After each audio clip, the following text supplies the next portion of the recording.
Welcome to Stuck, Time to Improv. I'm Mary Scott with Business Riff, and I want startups to be wildly successful. Today, we're going to talk about how to quantum leap your income with the science of energy with Susan Glusica from Unrivaled Realizations. Welcome, Susan.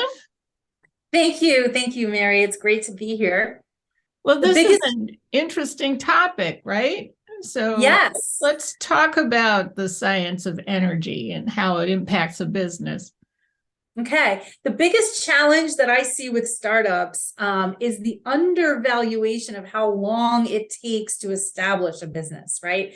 And when I'm talking about that, I mean how much energy, focus, and effort it goes into creating and sustaining a business, right? So consider this your shot in the arm of an energy recalibration so that you can triumph and stay in business for the long run. In my humble opinion, the most important thing to do as a startup is be invested in your dream, your vision. Be prepared to do whatever it takes to serve at your highest level and to keep going. And to do it with what I call non-negotiable, full-on conviction that the world needs what your business does. It's what I like to call your unique value blueprint. Okay, so how do people assess this? Well, so this is your and only your and no one else's fingerprint combination of years on the face of the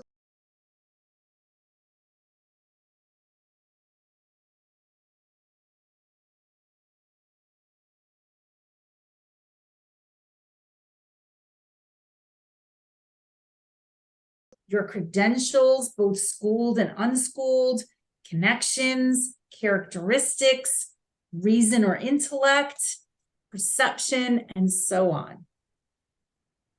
Okay, so how do startups access this in a way that makes it work better for them?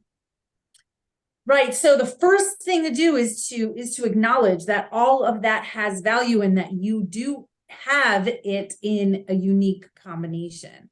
And then when you step into your highest level of self-expression of that and exchange it in service to humanity, commensurate money flows into your bank account.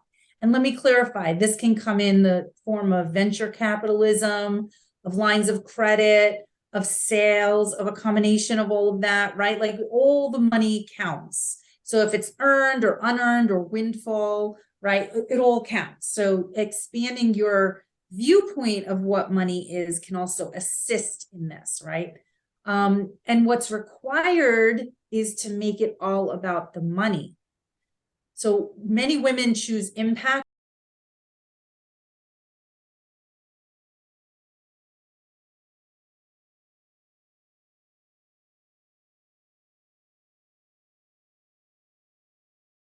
service to others in an exchange of value is the cause, but you can't know what level of service you want to exchange until you're clear on what money you actually want. The business has one role, it's to make profit for the owner. The owner has one role, that's to be the CEO of the business, right? So it has to be all about the money. So when we first accept our value and then step into that value, that's not up for negotiation, right? That is the value that you're exchanging in service, but we need to know what the money is that we want first and reverse engineer into the level of service that's required. Okay, so people need to have, particularly startups, they need to have a dollar amount goal in mind when they're getting ready to actually get going on this. And then the passion has to be aimed right at that dollar amount.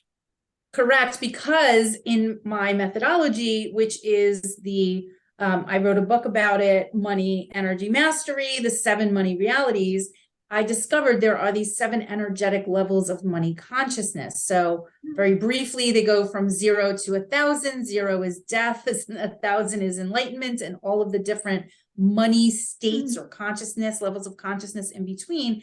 And here's the energetic reality is, as Einstein said, everything is energy, so is money, and you get to be a frequency match to the level of money that you desire. You have to energetically be a frequency match. Can you All talk vibrating. about one of those levels and be a little more specific? Yes. Yes. So loving money is level 5. So that actually on a scale of 0 to 1,000 is the frequency range or vibrational range of 500. And this is where you're really in the flow of money. You love money. You love the incoming money, the outgoing money. You bless your wallet, your bank account, your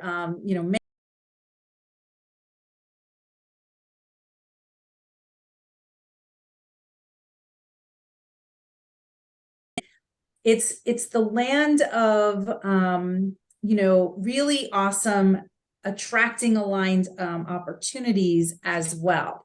And you'll know that you're in that level of money when you have a clear 5-year vision for your plan for your money. Like you have a 5-year vision and then a 12-month plan for the money.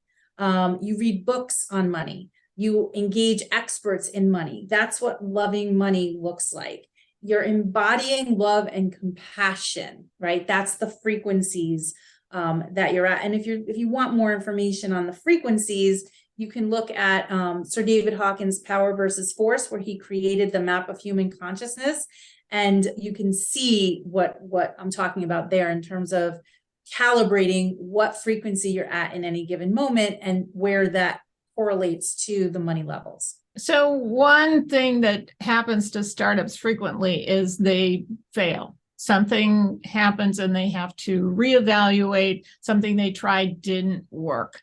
So what kinds of coping mechanisms or suggestions do you have for startups when they're in that space? I run a weekly mastermind, and we just had this conversation this morning of one of my clients attracted someone who was a non-fit for her business.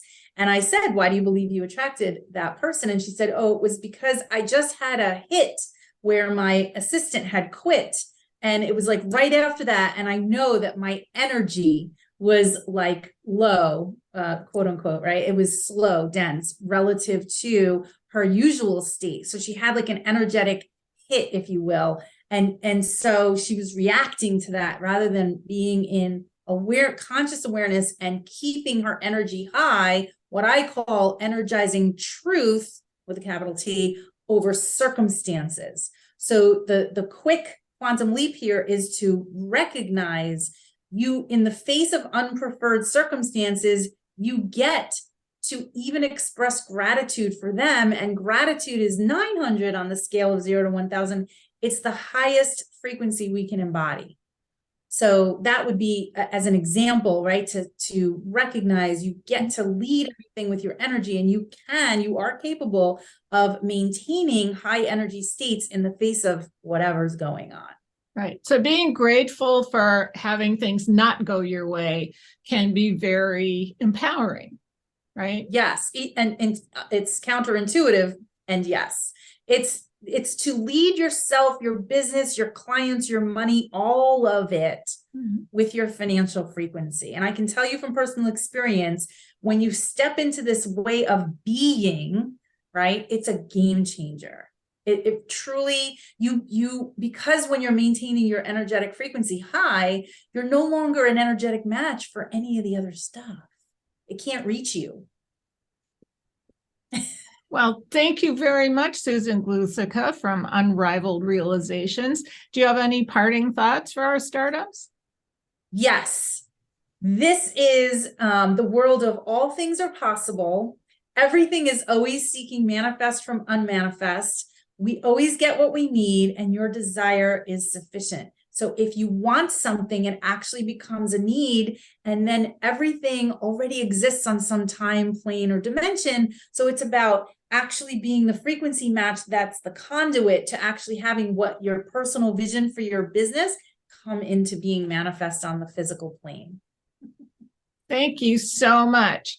Again, I'm Mary Scott with Business Riff, and I want startups to be wildly successful. So book a synergy call with me at businessriff.com and join us again for Stuck, Time to Improv.